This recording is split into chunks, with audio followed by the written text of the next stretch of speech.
بسم اللہ الرحمن الرحیم۔ آج سے تقریباً 1000 سال پہلے ہندوستان میں ایک بہت بڑا مندر تھا جو ہندوستانیوں کی سب سے بڑی عبادت گاہ اور مرکز بنا ہوا تھا۔ دنیا کا یہ سب سے بڑا مندر سومناتھ کے نام سے جانا جاتا تھا۔ لوگ دور دراز سے سفر کر کے اپنی منتیں اور مرادیں پوری کرنے کے لیے سومناتھ کے مندر آتے تھے۔ سومناتھ کا مندر بہت مشہور تھا۔ یہاں سونے اور چاندی کے بت تھے۔ ہندو لوگ یہاں آ کر پوجا بھی کرتے تھے۔ سومناتھ کے مندر کی خاص شہرت دیو ہیکل بت تھا۔ یہ بت بغیر کسی سہارے کے ہوا میں کھڑا کیا ہوا تھا۔ لوگ اس بت کو اس طرح بغیر کسی سہارے کے ہوا میں معلق دیکھ کر حیران ہو جاتے تھے۔ دیو ہیکل کی خوبصورتی اور اس کا بغیر کسی سہارے کھڑا ہونا دیکھ کر نامی گرامی لوگ بھی ہندو عقیدہ اختیار کرنے پر مجبور ہو گئے تھے۔ لوگ دوسرے ممالک سے سفر کر کے سومناتھ کے مندر میں آتے اور اس بڑے وزنی بت کو بغیر کسی سہارے کے ہوا میں معلق ہوئے دیکھتے تو اس کو سجدہ کرنے پر مجبور ہو جاتے۔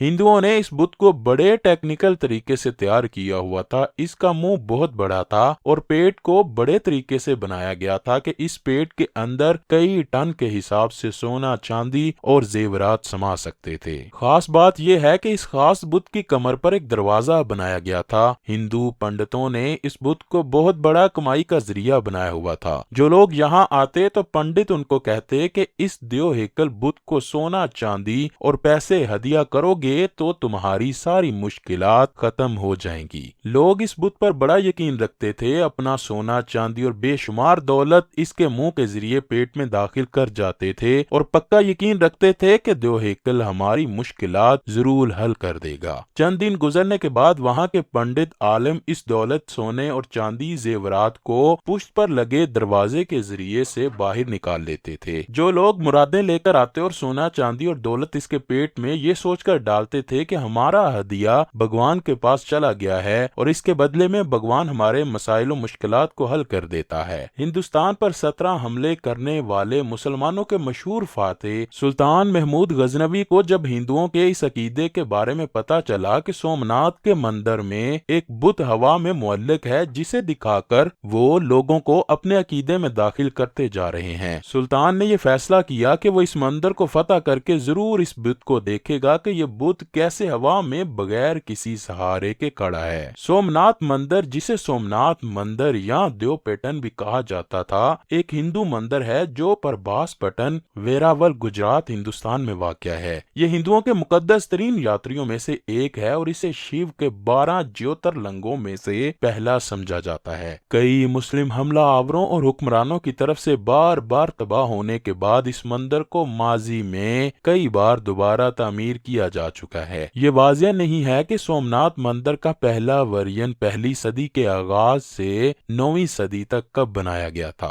مندر کی تاریخ مورخین کے درمیان بہت زیادہ تنازعات کا موضوع رہی ہے۔ خیر، سلطان محمود غزنوی علاقوں کو فتح کرتا ہوا اس مندر تک پہنچا تو اس نے سارے بتوں کو توڑنا شروع کر دیا۔ سلطان محمود غزنوی اور اس کے ساتھیوں نے تلواروں، کلہاڑوں اور نیزوں سے سومناتھ کے مندر کے نصف بتوں کو توڑا تو انہوں نے فیصلہ کیا کہ باقی بتوں کو صبح ختم کر دیں گے۔ اگلی صبح سارے ہندو اکٹھے ہو کر سلطان کے پاس بڑے ادب سے پیش ہوئے۔ انہوں نے درخواست کرتے ہوئے سلطان سے کہا کہ حضور، اس علاقے پر آپ کا ہی قبضہ رہے گا، مہربانی کر کے ہمارے اس بڑے بت کو ریزہ ریزہ نہ کرنا، اس کے بدلے میں آپ جو کچھ ہم سے مانگیں گے ہم آپ کو دینے کے لیے تیار ہیں۔ جب ہندوؤں کے پنڈتوں نے اپنی بات ختم کی تو سلطان کا ایک وزیر آپ کے پاس آ کر بولا، حضور ذرا سوچئے، یہ کام بہت بہترین ہے۔ ہم ہندوؤں کے سارے بت توڑ دیتے ہیں، ایک بت کھڑا رہنے سے ہمیں کیا نقصان ہوگا؟ اس کے بدلے جو ہم کو دولت ملے گی اس سے ہماری حکومت بہت مضبوط ہو سکتی ہے۔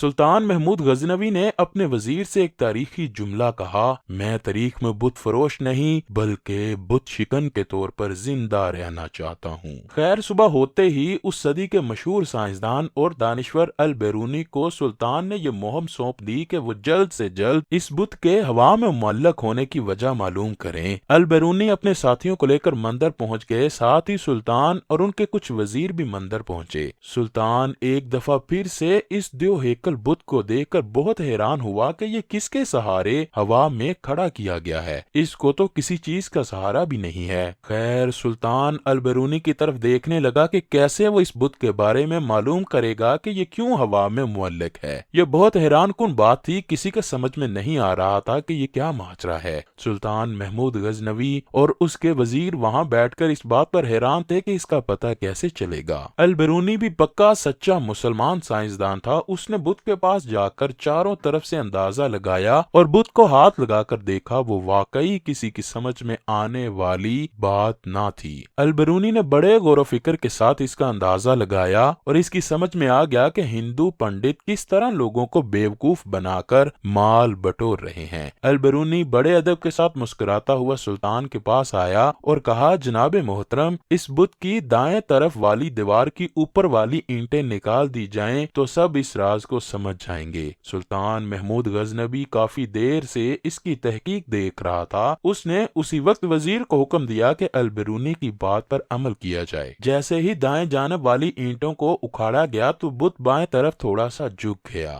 بت کو ابھی گرایا نہیں تھا کہ سلطان محمود غزنوی نے البرونی سے حیران ہوتے ہوئے پوچھا کہ آپ اس تحقیق تک کس طرح پہنچ گئے ہو؟ البرونی نے جواب دیتے ہوئے کہا، جناب، اس مورتی کی جسامت اعلیٰ قسم کے لوہے سے بنائی گئی ہے۔ اس کے گرد جو دیواریں اور اس کے اوپر جو چھت تعمیر کی گئی ہے وہ کسی مٹی یا اینٹ سے نہیں بلکہ مقناطیس سے تیار کی گئی ہے۔ یہ بت مقناطیسی کشش کے ذریعے سے ہی ہوا میں کھڑا دکھائی دیتا ہے۔ یہ دیواریں اور چھت میں جو مقناطیس نصب کیے گئے ہیں وہ بھی انتہائی اچھی قسم کے ہیں۔ یہی وجہ ہے کہ یہ مقناطیسی کشش اس لوہے کے بت کو چاروں طرف سے اپنی طرف کھینچتی ہے، جس کی وجہ سے چاروں طرف سے ایک ہی جیسی کشش کی وجہ سے یہ بت ہوا میں معلق ہے۔ البرونی نے تحقیق کرتے ہوئے بتایا کہ اس مندر میں ہوا بھی اس طرح داخل کی گئی ہے جو اس بت کو نیچے گرنے سے محفوظ رکھتی ہے۔ اس طرح البرونی نے ہندوؤں کی اس تکنیک کا پردہ فاش کر دیا۔ البرونی کے ذریعے اس تکنیک کا پتہ چل گیا کہ ہندو کس طرح لوگوں کو گمراہ کر رہے تھے۔ سلطان محمود غزنوی نے اپنے ساتھیوں کو حکم دیا کہ اس بت کو فوراً ریزہ ریزہ کر دو تاکہ اس کا نام و نشان اس دنیا سے مٹ جائے۔ چنانچہ اس بت کو پھر ریزہ ریزہ کر کے نیست و نابود کر دیا گیا۔ اللہ پاک مجھے اور آپ کو نیک اعمال کرنے اور نبی پاک حضرت محمد صلی اللہ علیہ وآلہ وسلم سے بے پناہ محبت عطا فرمائے۔ اللہ پاک مجھے اور آپ کو نیک اعمال کرنے اور نبی پاک حضرت محمد صلی اللہ علیہ وآلہ وسلم سے بے پناہ محبت عطا فرمائے۔